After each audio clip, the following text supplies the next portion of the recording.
I was asked to speak on experiential marketing, which I was curious about because I don't know what marketing isn't experiential. I mean, it seems a little like I don't know. And then there was people marketing. I'm like, well, marketing isn't about people. So I'm like, so why did you just say marketing? But I understand you got to specify things. And really what I talked about was how we, used this opera that we did, El Último Sueño de Frida Diego, the last dream of Frida and Diego, to reach out in an authentic manner to communities of color and start a conversation with the Latino community or Chicano community or Hispanic community, whatever term you like to use, and how we worked to do that in an authentic way.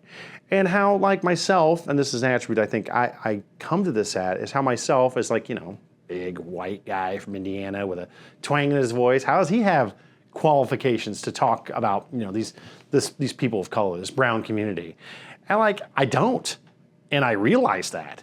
And so I go around and ask questions, and I surround myself with people that do. I work with people from the Latino Chamber of Commerce or the Latino Professionals Group. We work with the Black Chamber of Commerce. I don't know, and that kind of ties me to what I really focused on to some degree in my speech, is that marketing, if it's worth a damn, is about curiosity. You have to be curious. If you're not asking questions, you're not doing it right. Because we talk about data, we talk about using data, we talk about positioning, we talk about price, product, place, promotion, all these stuff. But all those things are ways to address, they're tactics to address the strategy. And the strategy starts with a question.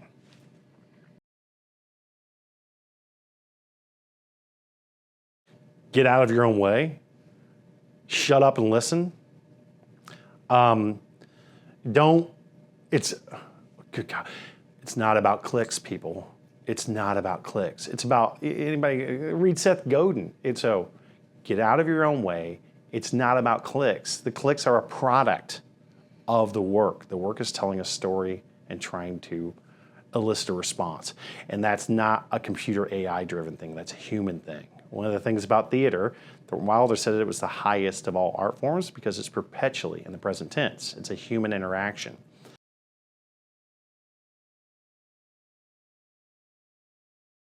What are the obstacles that marketers face today and how to overcome it? Well, for me, mainly two things. One is a fast-changing AI ecosystem and how to be able to stay abreast of what's coming next when basically a lot of companies are at a race to get to beat the market position. So that's one. And two is privacy ecosystem at the same time is changing really fast. And I would think that given measurable outcomes that marketers need and thinking about their strategies, that's going to determine how marketers can succeed in various platforms. So yeah, the privacy ecosystem is the next.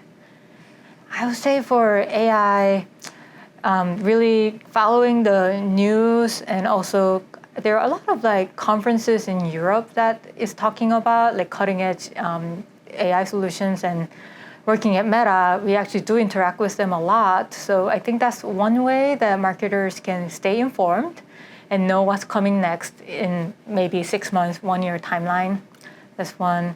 For privacy, privacy tends to follow both politics and what users feel about privacy. So thinking about where politics is going is one, and then what user perception is evolving. I think those are the two things that help marketers probably stay at least 1 year ahead of the curve. That's the motto that I live by as a marketer. For me, working at Meta, building for the long term has been very difficult because there's instant pressure and reaction from market all the time for whatever we build. But thinking through what's just zeitgeist or fab right now versus what is going to stay for the long term. So building for the long term is really important. That's one. Side by side, empathy for the users. I am a research director, so it's really important to think about that empathy. What are the users truly need when they ask for some things? What are the product solutions we should build so that marketers and users can coexist in our ecosystem? So those are the things.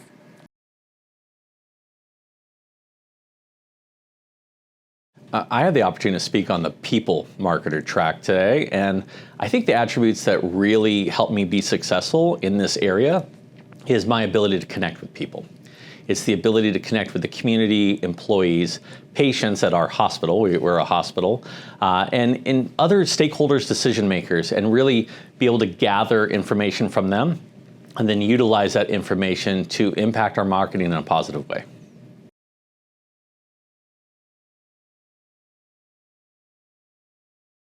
I think if somebody came to me today and asked me what advice I would give them about getting into marketing, I would say that you need to be really good at a lot of different things. I think the goal, particularly if you want to work in marketing leadership, is to be a Jack or Jill of all trades and a master of all of them.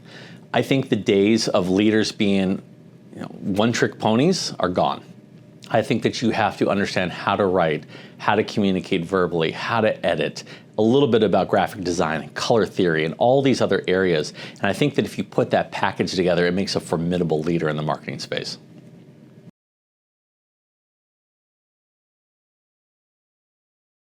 I think there's no question it's AI. And we're all here talking about AI today. And we have absolutely are really in the middle of just, I think everyone is trying to explore and understand what they can do with AI, whether it be what they can do outside as a channel for marketing or what it is that they can do to help create their content and all those kinds of things. It's going to be really exciting. We're just at the forefront. I feel like we all woke up at Christmas time with this ChatGPT, and whether you were doing AI before or not, it was like, you have to be figuring this stuff out. And I would say if you have any hesitancy about AI, you need to get over it and you need to start looking at how you can benefit from it and how your marketing can start benefiting from it. And there are some really great products coming out that I know at Qualcomm we are starting to explore, and I can only imagine the impact that those kinds of products could have on any company. So I say this to my team all the time. I think the most underrated skill is just being a problem solver.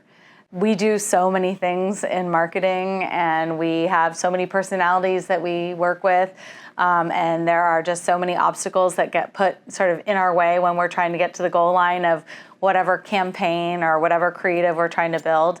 And just being a creative problem solver and having that mindset is super important, and I think quite underrated.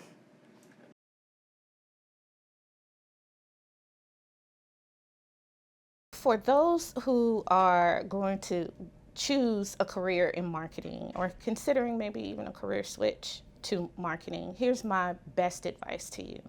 There are a lot of hard skills that you will need to know that education will definitely help you in terms of learning about dashboards and measurements and all of that great stuff, and also being able to pull out key features and benefits to help with campaigns, advertisement, whatever aspect of marketing that you want to work on. But there are some super power soft skills that as marketing changes and more technology comes out, that you better be prepared to deploy. And the major superpower is empathy. I talked about it earlier today when we talked about authenticity, ethics, and diversity, equity, inclusion in marketing. And the key thread through all of that is empathy. And once you're able to put yourself in someone else's shoes and think about what makes it comfortable for them, then that makes you a better marketer and you'll have greater success.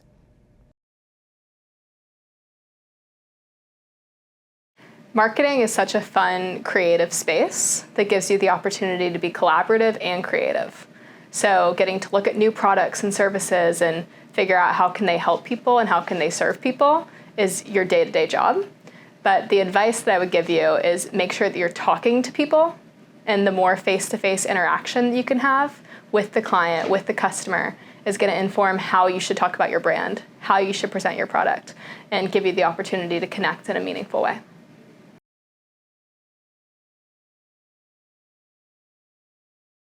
I think the 360 marketer is all about integrating all of the different dimensions of marketing into one individual.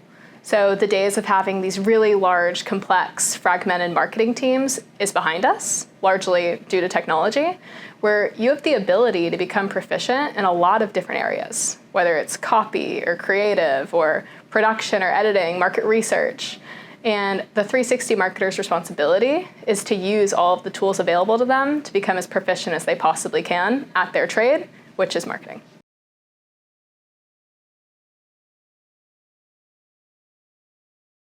I think the hidden talent that the most successful marketers have is being comfortable with discomfort. So they're willing to push boundaries of things that haven't been done before. They'll have the conversation, introduce themselves to a customer on the street, and give themselves the opportunity to figure out what hasn't been done before and how they can maybe walk that line or take their product or service down a new avenue.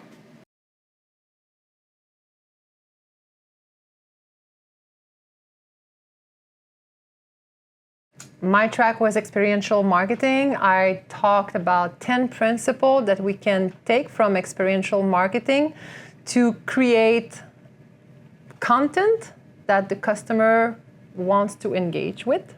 What can make a marketer successful is audacity, courage, being a creative thinker, use the right data the right way and give it a creative twist so to transcend the marketing cliche. The largest obstacle that marketers face today, I believe, in my humble opinion, is chasing short-term goal versus long-term. Being too reactive to click and engagement, they need to stick to their strategy and be patient, and the result will come. I would say adapt or die, because the traditional way of doing advertising and being intrusive and annoying is out. We need to find a way that people wants to, we need to create content people wants to engage with.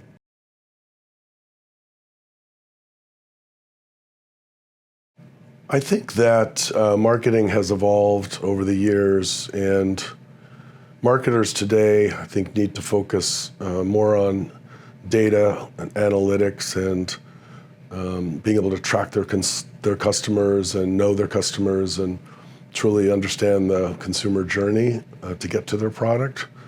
And it's very different from what people think marketing is, or what it used to be, I guess, where it was all about campaigns and all about what you see on television and selling the product. And I think there's a place for that, and that's what I'm talking about today. There's a place for it, but I think as budgets evolve to be more and more digital, being more and more a percentage of marketers' budgets, it's going to be harder to create that spectacle, that excitement, because it's more about a personal relationship with the consumer and the awareness build and finding them, which gets harder and harder every year. One thing I talk about is, as a marketer, and especially as a chief marketing officer, you need to be more of a change agent than anything else. You need to determine how consumers are receiving their information, where they're finding it, what are the media opportunities, what are the channels of opportunities that exist, and then realign your organization to be able to match those needs. Because a lot of marketing organizations are still set up the old way of how to reach a consumer, and it's really more about content, creating stories, creating engaging stories that connect your consumer to your brand. And that's very different from a lot of marketing departments that aren't set up to do that. So either they have an agency that they pay a lot of money for, or they're starting to figure out that they need to start to bring in those capabilities. And that's something that I've done both at Universal Studios Hollywood and now at San Diego Zoo Wildlife Alliance, is realigning how we do our work to better and more efficiently reach our target audience and communicate more effectively to those audiences.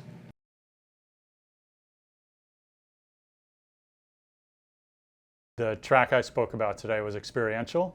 and I'm lucky in that regard, in that our entire sport is kind of tethered to experiences. By definition, golf is an experiential world. It's one of those things where the end consumer so passionately wants to touch and feel the things that we make before they buy them.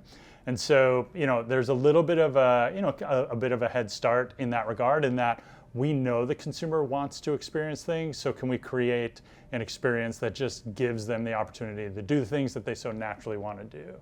If you think about it like on an annual basis, or as new things come out for our consumer in this golf world, they always tend to be like, oh my God, I have to see it. I want to know more about it. And a key part of it is, can I touch it and feel it? And so we're very intentional, and we're also lucky in that we know where our golfers are. We can go find them on any given weekend, because we know where they tend to hang out, and so we tend to be able to find them and give them things that they already really in their heart of hearts want to be a part of.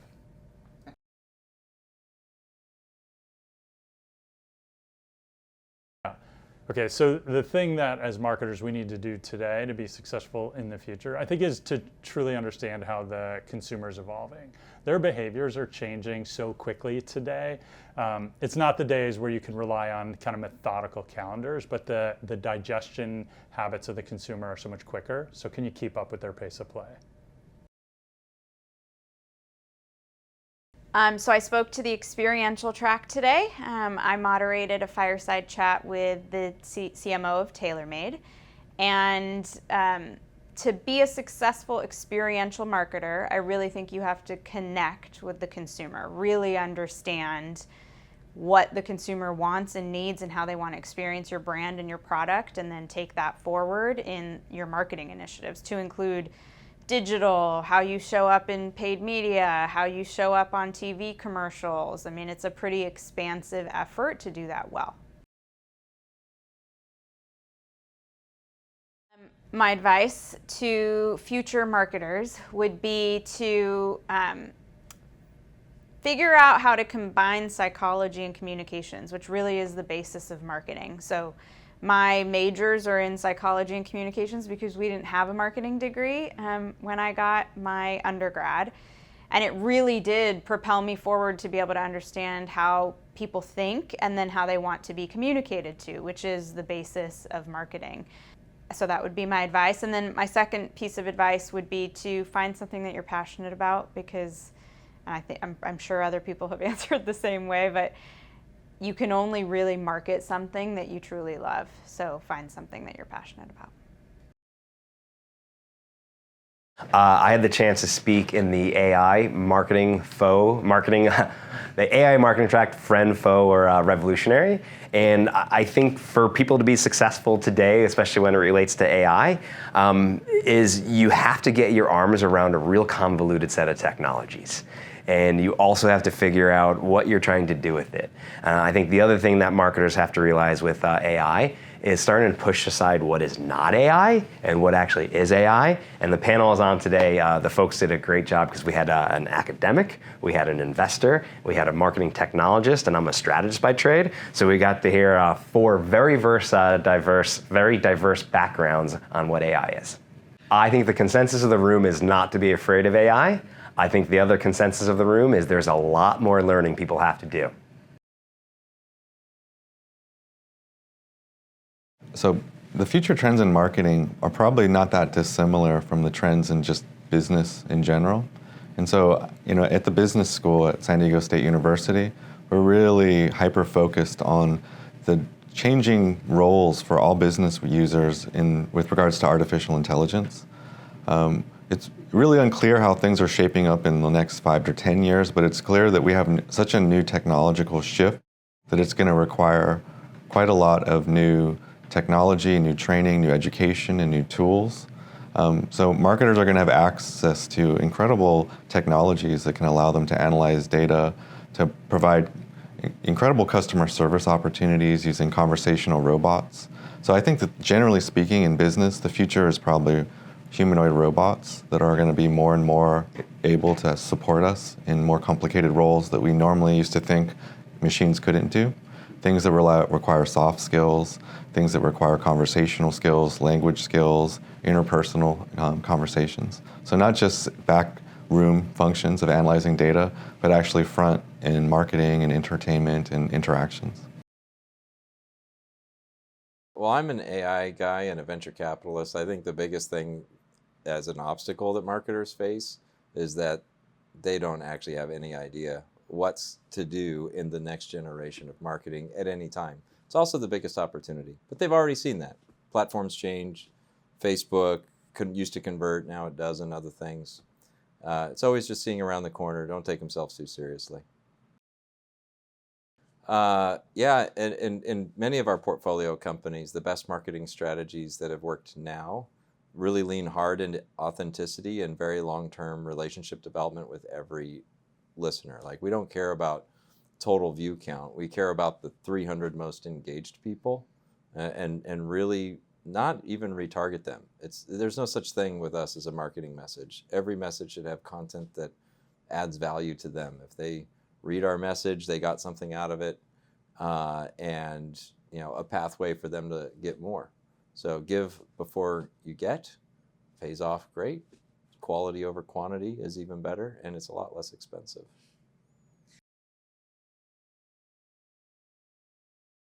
I think the most underrated talent is curiosity. I think that is the most fundamental thing, what makes a great marketer, because curiosity allows you to ask questions, to understand the world around you. As marketers, we are the arbiters of pop culture. We really work hard to understand the world around us, where people are going, why they do what they do, and to ask the questions allows us to have breakthroughs, allows us to really kind of get to the crux of issues, and allows us to be successful. If you're not curious, don't go into marketing. I think the 360 marketer they need to be strategic, analytical, they have to be curious, they have to be adaptive, because marketing as an entire profession requires us to not only be smart, look around corners, but at the same time, we have to understand when to pivot when things are working and things not working. And that 360-degree marketer at the end has to be holistic. If you don't look at the world around you, you can't rely on X tactic or Y tactic. You have to look at them in context and see what works best for your company or your client. And that's what makes a great 360-degree marketer.